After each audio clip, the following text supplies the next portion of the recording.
Si tuviera que titular la reflexión de esta mañana, sería, estuve como dudando mucho qué título ponerle, pero lo más sencillo, pero al mismo tiempo complicado, una conversión sobrenatural. Yo creo que en cada conversión hay un acto soberano de Dios que interviene en nuestra vida y nos transforma.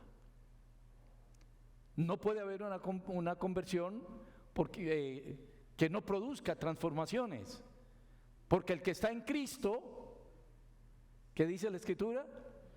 Es una nueva creación, es una nueva criatura.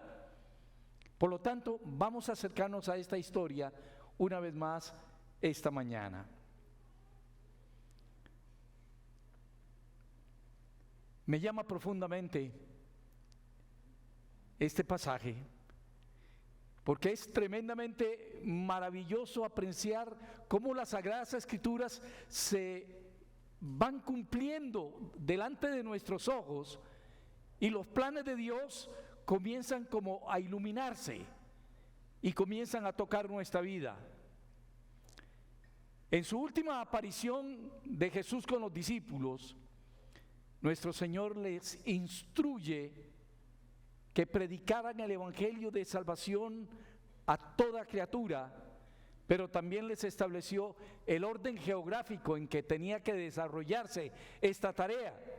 Dice en Hechos 1:8: y me seréis testigos en Jerusalén, en Judea, en Samaria y hasta lo último de la tierra. Sorprendentemente, el desarrollo de la predicación del evangelio va en esa misma dirección. Podemos comprobarlo, que la expansión del evangelio sucede exactamente en ese orden geográfico. Los primeros 9 capítulos del libro de los Hechos que estamos estudiando, y hoy estamos estudiando el 10º, vemos a los apóstoles predicando el evangelio solamente a judíos. Esta historia que hemos escuchado hoy cambia dramáticamente todo el quehacer de la iglesia que apenas estaban haciendo. ¿Por qué? Porque los judíos o los cristianos habían entendido que para ser cristiano había que ser también judío. Se cumplían las leyes judías y entonces esto era un arroz con mango para los que están interviniendo en esta historia, sobre todo para Pedro, porque él no podía entender cómo alguien no cumplía las leyes judías y estaba recibiendo el evangelio de Jesucristo. Al abrir el capítulo 10, se comienzan a predicar a los judíos, a los no judíos. Dentro del primer grupo de gentiles que se convierte, aparece este hombre que pueden guardarlo para su próximo hijo. Este nombre es bonito: Cornelio. No está bonito para un nombre, que no se nos olvide nunca. Es un hombre extraordinario. Es una persona que tiene unas características que vamos a señalar en un momento, pero que nos muestra la insuficiencia humana para poder obtener la salvación. Alguien podría decir: es que Cornelio lo cumplía todo. O sea, yo oigo esta descripción de vida y yo digo, más de la mitad de la iglesia quizás no cumplimos ni la mitad de esos requisitos. Pero había algo: no conocía a Cristo Jesús. Lo tenía todo, pero no tenía al Rey de Reyes y Señor de Señores. Y por eso quiero analizar esta mañana esta conversión, porque a nuestro alrededor, en nuestra familia cristiana, podemos encontrar personas con las mismas características de Cornelio.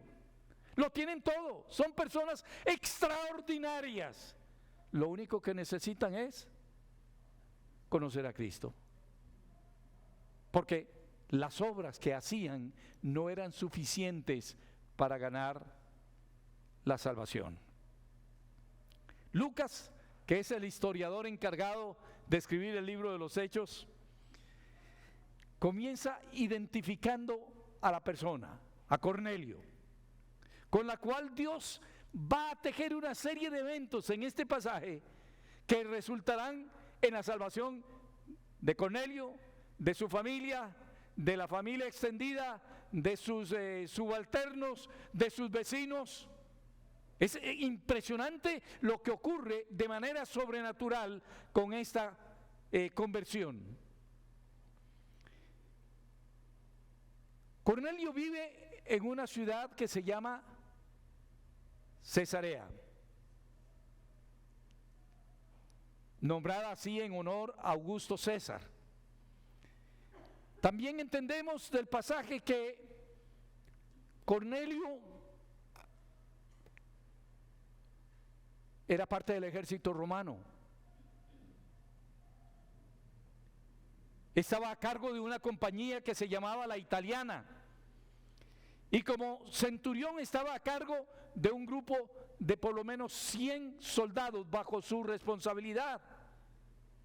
Entonces podemos con esa información concluir que Cornelio es judío, porque, ¿cómo se llama? No es judío, más bien, perdón, y es un soldado de alta alcurnia, de respeto.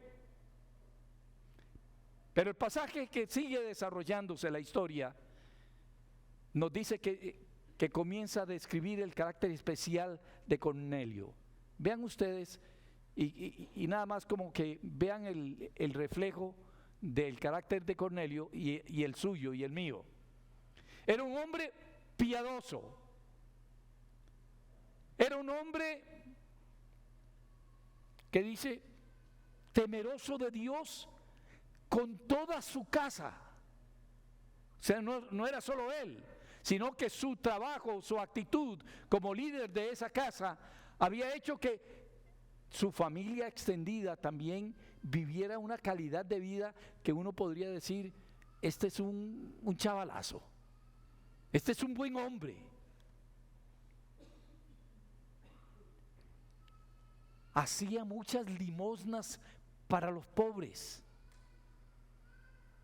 Además, oraba a Dios siempre, según Hechos 10:2.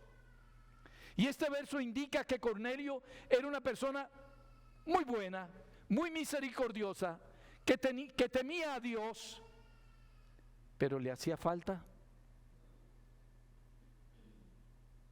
la salvación. Había algo en el corazón de este hombre que lo estaba llevando a buscar a través de las obras el acercarse a Dios.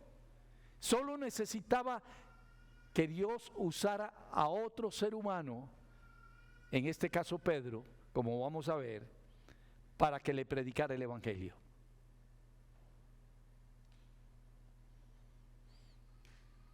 Vea lo que dice San Juan capítulo 3, verso 3.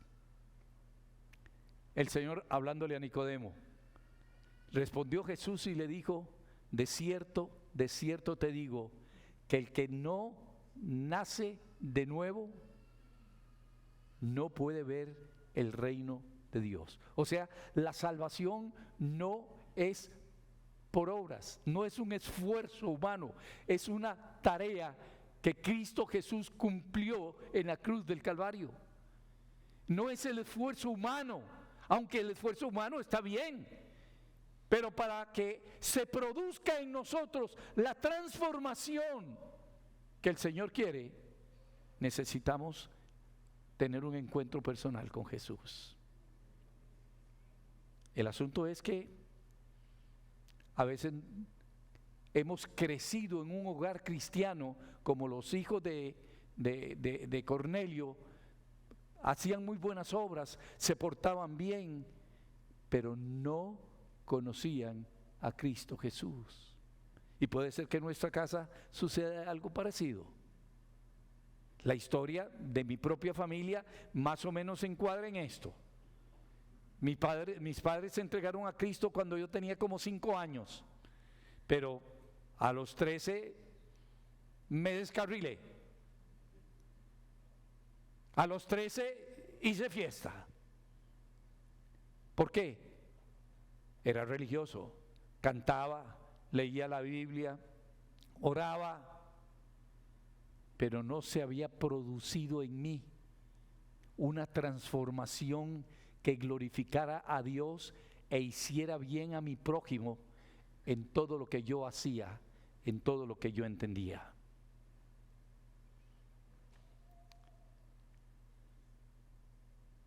Lo que más me llama a la atención de todo este pasaje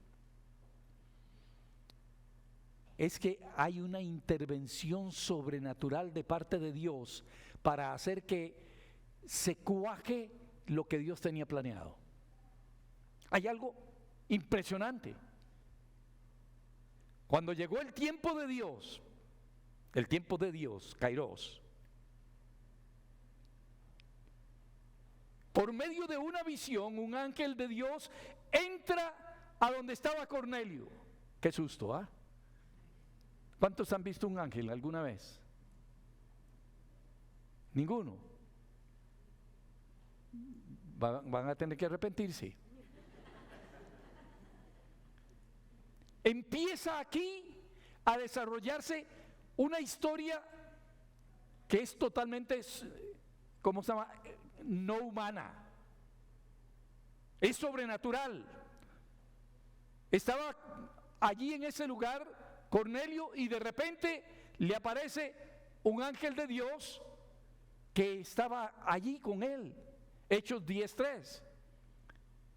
Dios siempre está presente, pero Él actuará a nuestro favor en el tiempo que Él ha designado, no en el nuestro.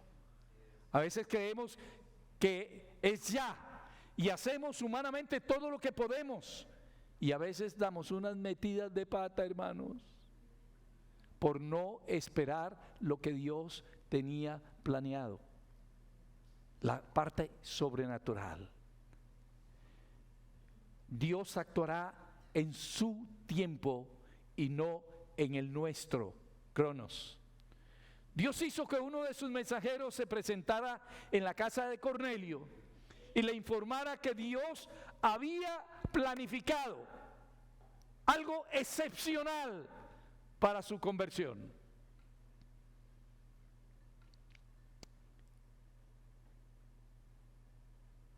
El ángel le dice: tus oraciones y tus limosnas han subido para memoria delante de Dios. Verso 4. Qué lindo es saber que Dios se acuerda, tiene memoria de todo lo que nosotros oramos y de todo lo que nosotros hacemos. ¿A cuántos les parece que es cierto que Dios está interviniendo en su vida y en la mía? Estas semanas han ocurrido cosas lindas alrededor de mi familia, cosas sobrenaturales, que podemos decir, Dios ha estado metiendo su mano allí, Él les está moviendo las fichas del ajedrez, y todo lo que Dios hace, lo hace perfecto y lo hace en su tiempo. Cornelio fue paciente, oraba diariamente como lo hacían los judíos, hacía bien a todo el que podía, no se desesperó, fue paciente y en el tiempo apropiado recibió su respuesta, dice la palabra del Señor. No podemos cansarnos de hacer el bien, dice las Sagradas Escrituras, porque a su debido tiempo recibiremos la recompensa. El ángel le indicó a Cornelio que hiciera venir a una persona que él no conocía y que no conocía la historia de lo que se estaba cocinando a fuego lento. Vaya y haga venir a un hombre llamado Pedro, que se encontraba en una ciudad que se llamaba Jope, y estaba más o menos, según lo que estudié, entre 56 y 62 kilómetros de distancia. No era fácil esos caminos polvorientos para recorrerlos de un día para otro. Y le dice que busque a ese hombre en Cesarea,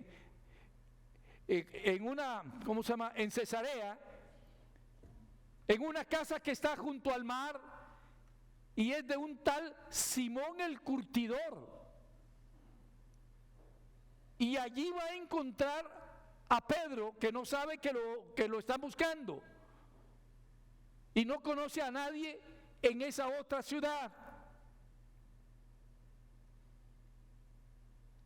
Me llama la atención la forma tan precisa en que los enviados del Señor dan las instrucciones. Me estaba poniendo a pensar con qué lo puedo, asociar. Claro, con Waze. El Waze del Antiguo Testamento, del Nuevo Testamento, le da las instrucciones claras. Vaya, busquen a un tal fulano de tal que está en la casa de un tal que fulano de tal que está junto al mar, y hágalo venir. Caminar entre 56 y 62 kilómetros, porque alguien aparece y le dice: lo están esperando allá. Como que no es demasiado común eso, ¿no es cierto? Veamos esa precisión con que los mensajeros de Dios proceden. Esa precisión ayudaría a los siervos de Cornelio para encontrar la persona que están buscando. Es un asunto sobrenatural. Hermanos, el evangelio del reino de Dios es un evangelio sobrenatural. La relación con el Señor Jesucristo tiene que ser una relación natural. No lo podemos entender todo, pero Dios tiene la paciencia con nosotros para traer revelación, para mostrarnos cuál es el camino, qué debemos hacer, cuándo debemos hacerlo, cómo debemos hacerlo. Pero a veces me veo yo tan natural, hermano, que me hace falta esta dimensión de lo que Dios hace, que es sobrenatural.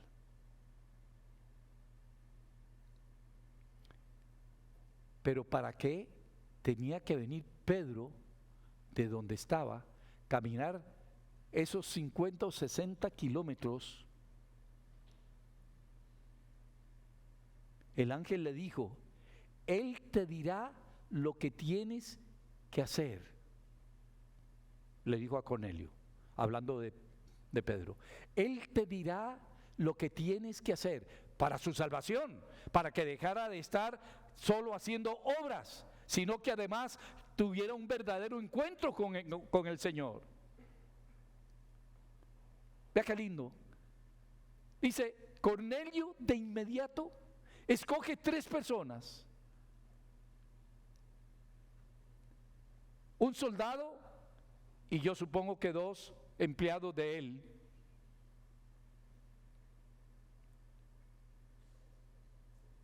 Los envía a Jope a que vayan a buscar a Pedro. Les cuento una historia muy pequeña. Yo creo que la he contado algunas veces. Cuando el Señor nos llevó a mi familia y a mí a vivir a España como misioneros, llegó un momento en que me sentía tan solo, viendo una tarea tan gigantesca por hacer en ese enorme país. Y la situación en mi casa se estaba poniendo fea. Un día era tal la angustia que estábamos viviendo por una serie de sucesos, que le dije a mi esposa, alistemos los chiquillos y nos vamos. ¿Para dónde? No sé, pero nos vamos. Nos montamos al carro y nos fuimos. Alguien me había contado cuando estaba en Costa Rica, antes de salir para allá, que había un misionero norteamericano casado con una tica que trabajaba en la ciudad de Málaga. Es una ciudad como San José, es enorme. No sabía los nombres exactamente, no sabía dónde buscarlos, y nos fuimos de Córdoba, donde vivíamos, a Málaga, orando: Señor, necesitamos conocer a esta gente, porque entendíamos de parte de Dios que esta familia podía ofrecernos algo de ayuda en lo que estábamos viviendo. Pero llegamos a esa ciudad por primera vez, nunca habíamos ido a ese lugar, más o menos 160 kilómetros de Córdoba, y comenzamos a preguntar a gente si conocían a un gringo que era grande, que era casado con una norteamericana, con una tica. Mano, y el día iba pasando, y el día iba pasando, los chiquillos con hambre, los chiquillos cansados. Y yo decía: Señor, yo estoy seguro que tú no me indicaste que viniera aquí, pero ya han pasado las horas y encontré una librería cristiana y le dije: mire, ando buscando a un hombre así, así, así. Me dice: aquí hay tantos misioneros, es playa, muchos vienen por la playa.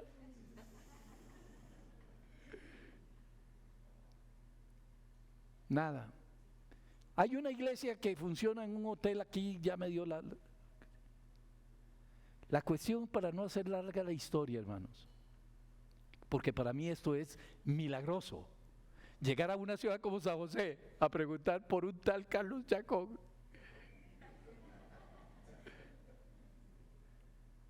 Como a las 6:30 de la tarde o algo así, no recuerdo en qué momento del año era,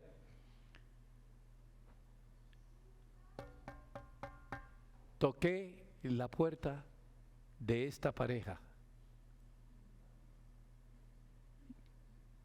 y el hombre de ahí me ve: aquí me vengo, yo soy yo, me dijeron que ustedes estaban aquí.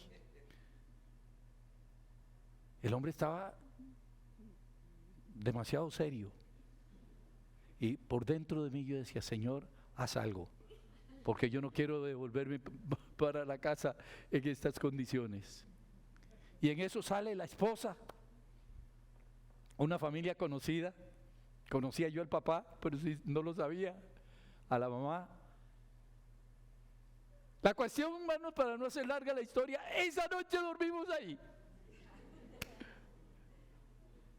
Y a partir de ahí se estableció una relación de amor, de respeto y de compañerismo en el trabajo de la obra del Señor hasta el día de hoy. Estamos hablando más de 35 años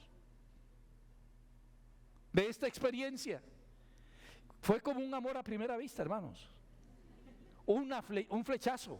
Comenzamos a soñar juntos, comenzamos a trabajar juntos, comenzamos a hacer tareas que solo no hubiera podido hacer y que seguimos haciendo hasta el día de hoy en diferentes países. Dios ha usado a este hombre de una manera tan maravillosa en mi vida. Dios obrando sobrenaturalmente. Para lo natural esto era imposible. Era una locura. ¿Cómo vas a ir a un lugar a buscar a alguien si no tenés una dirección, no tenés un número de teléfono, no tenés ni siquiera un nombre concreto para buscarlo? Pero así son las cosas que Dios hace. Bendito sea el nombre del Señor. Mientras ellos iban por el camino y se acercaban a la ciudad, estoy hablando donde estaba Pedro, Pedro subió a la azotea para orar, dice el verso 9. Ahora hay un cambio de ciudad. ¿Cómo se llamaba donde está Cornelio? Cesarea. Y ahora se traslada el mover de Dios, ¿a dónde? A Jope. Cambio de escenario. Dios creó las circunstancias apropiadas para que Pedro estuviera a la azotea, estuviera orando, mientras los emisarios de Cornelio se acercaban a la ciudad. Hay una sincronía. Gente que no se conocía, gente que posiblemente no conocía ni la ciudad a donde estaba llegando, a buscar a alguien que no conocían y pedirles que se vengan con él a la casa de su jefe. Es una locura, es un poco raro, pero Dios ha fijado el orden de todas las cosas. Él tuvo, tiene y siempre tendrá el control de todo lo que sucede en tu vida y en mi vida. Amén. Amén. Él tiene todo el poder. Y mientras Pedro oraba, dice que vio el cielo abierto y le vino una voz que le dice: levántate, Pedro, mata y come. Entonces Pedro dijo: Señor, no, porque ninguna cosa inmunda o común he comido jamás. Volvió la voz a él por segunda vez y le dijo: lo que Dios limpió, no lo llames inmundo. Aquí comenzamos a ver cosas extraordinarias. Es el cambio en la mente y en el corazón de Pedro.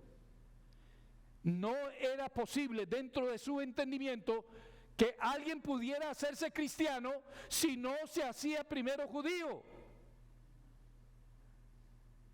Y él, como judío, no podía juntarse con esta gente que eran llamados inmundos, incircuncisos.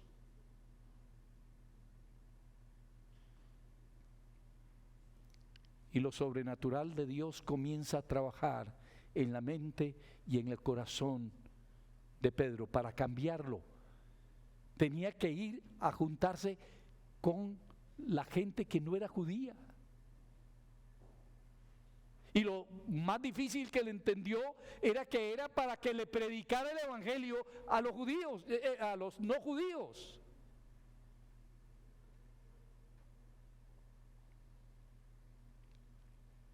Pedro creía que estaba viviendo lo correcto y haciendo lo correcto dentro de su cosmovisión judía. Ciertos animales no son limpios, son inmundos, pero igualmente, excepto los judíos, todos los demás seres humanos son como animales, ¿cómo se llama? No limpios. Sin embargo, Dios le estaba diciendo que no hay tal cosa como animales inmundos o animales limpios, igual que con los hombres. Dios continúa tejiendo esa historia porque Pedro no entendía lo que estaba pasando. Dios le estaba explicando a través de los ángeles que le mandó y de visión que le mandó, pero Pedro no estaba entendiendo. He aquí 3 hombres te buscan, levántate y desciende y no dudes de ir con ellos, porque yo los he enviado. Verso 19 y 20. Dios continúa haciendo lo sobrenatural, poniendo uso de nuevo esa palabra que a veces uso, concatenando. Es poniendo los eslabones de la cadena, uno dentro del otro, y va hilvanando esta historia.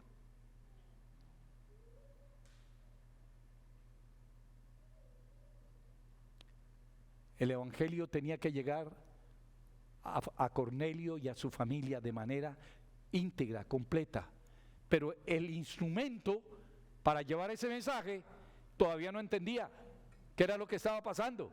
Es que eso es un poco ridículo el asunto.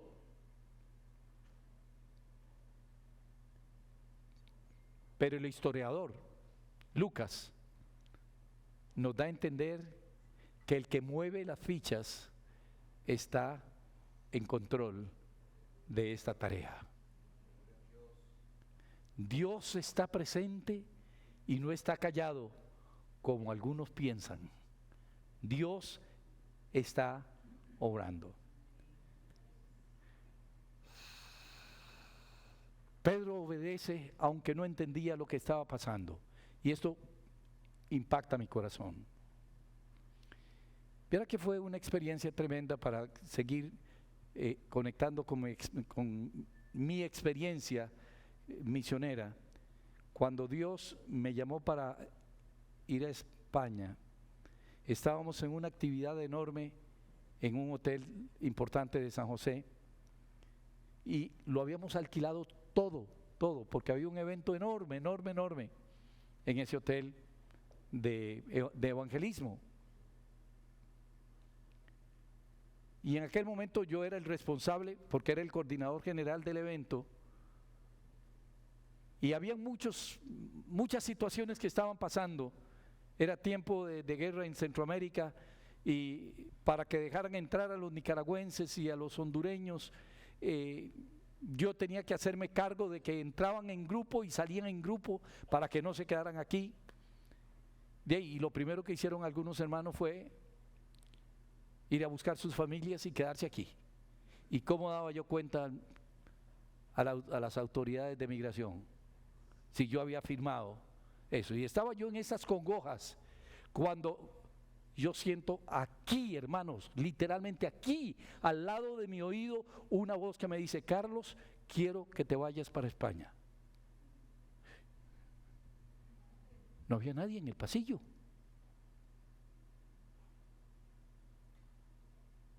Y sigo caminando, seguro estoy volviendo loco. Estoy hablando, oyendo cosas que no existen. Y de repente, otra vez me vuelve a hablar. Y salí corriendo y me metí a la habitación que tenía y me tiré al suelo a llorar y llorar. Y no podía parar de llorar. El Señor estaba hablándome de una forma audible que nunca en mi vida yo había escuchado. Y nunca más escuché, nunca más. Eso fue una única vez.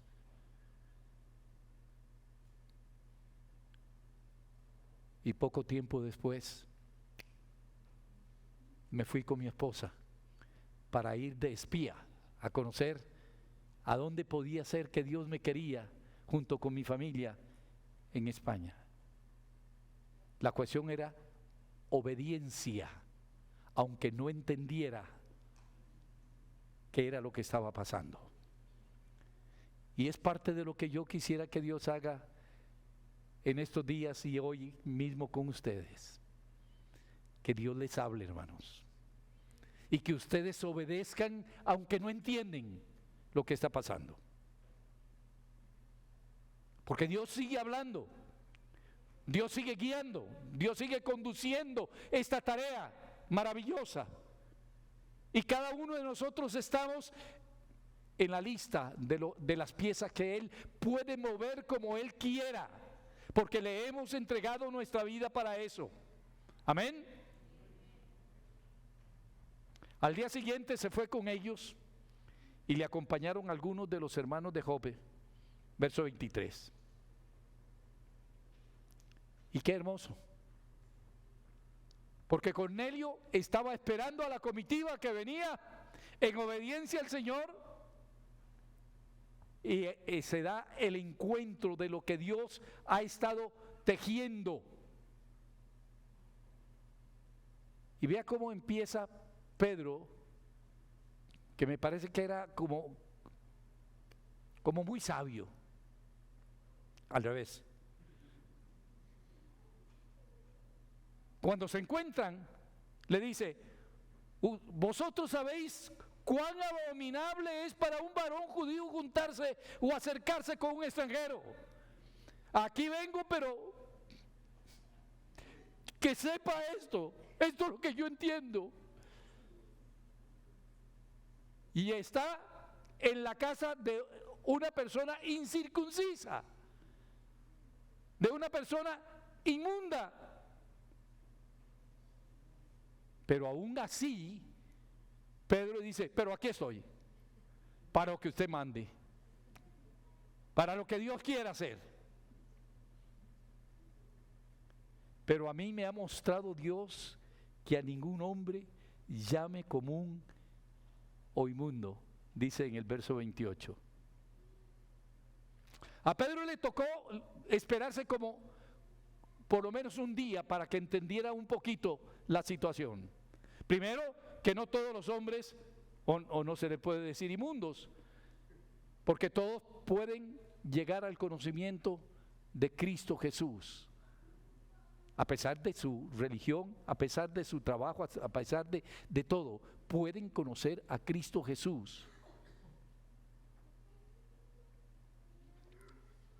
Pedro pensaba que la esencia de la revelación consistía en esa primera parte, en que él podía juntarse ahora con los no judíos sin recibir condenación. Le faltaba entender la otra parte. ¿Cuál? Que él había llegado ahí para predicar el evangelio a los judíos, o sea, a los no judíos.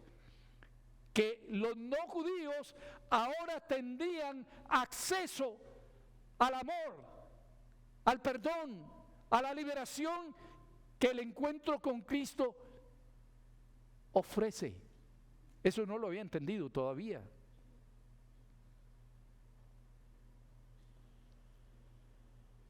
Después de la presentación, viene Pedro y le dice, bueno, ahora sí, ya estoy aquí, ¿para qué me mandaron a llamar? El hombre no estaba en nada, pero fue obediente. Amén, fue obediente. La Biblia dice, acercaos pues a Dios y Él se acercará a vosotros. Cornelio era un hombre que estaba realmente buscando cómo tener un encuentro con ese Dios que no conocía. Era un hombre temeroso de Dios que lo buscaba con intensidad, en ayuno y en oración. Hermanos, cuando buscamos a Dios, vamos a encontrarlo. Si buscamos a Dios con todo nuestro corazón, Él no se le esconde a nadie. Él va a responder a nuestro llamado, porque Él anda buscando cómo contactarnos.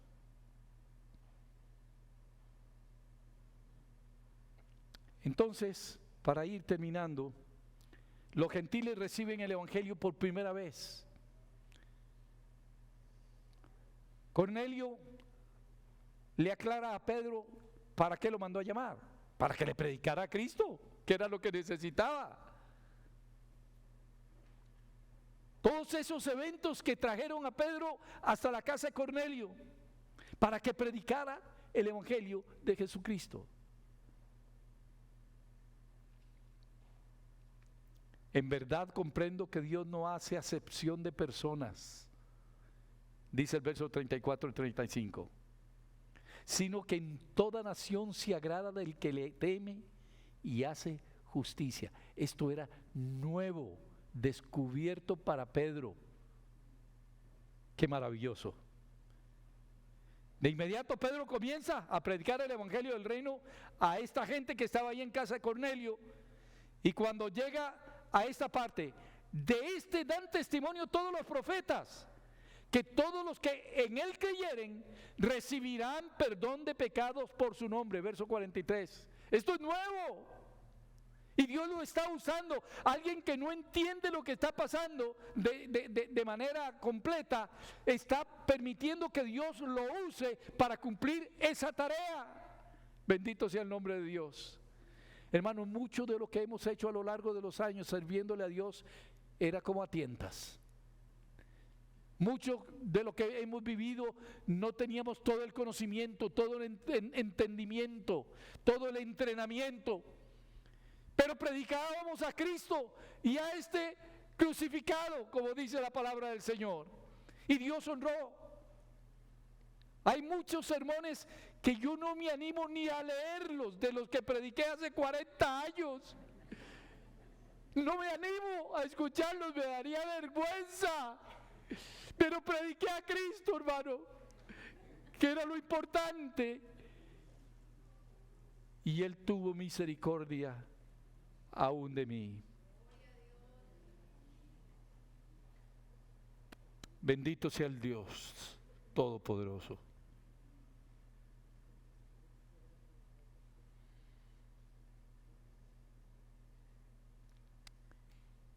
¿Alguien puede impedir que se bautice esta gente? Pregunta Pedro después de que les predica. Aleluya. Y fueron bautizados. Y el Espíritu Santo descendió sobre ellos. La historia de Cornelio muestra con claridad cómo Dios articula de manera perfecta y sobrenatural los eventos que terminan bendiciendo a cada ser humano que ha abierto su corazón a Cristo. Nada más para hacer un cierre. Hay una secuencia de los eventos que quiero compartir rápidamente. Cornelio actúa y ora porque deseaba conocer a Cristo.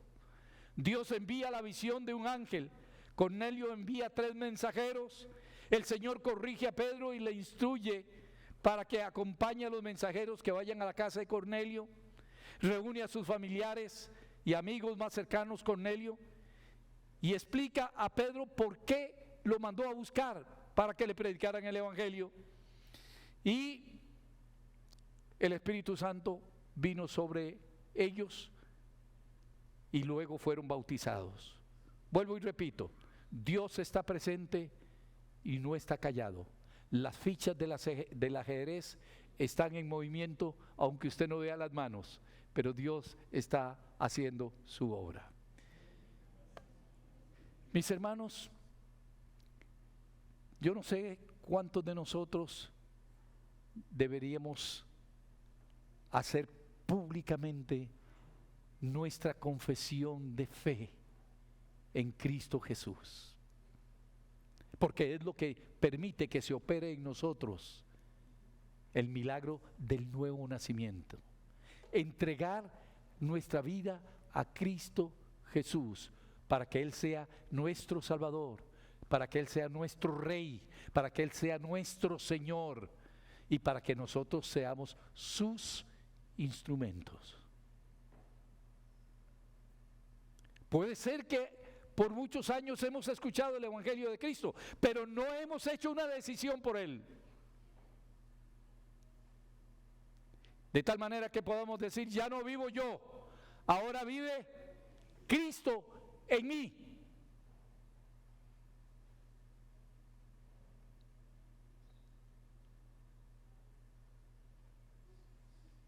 El Señor quiere que examinemos nuestro corazón si hemos hecho una verdadera declaración de fe para que Él nos haga nuevos.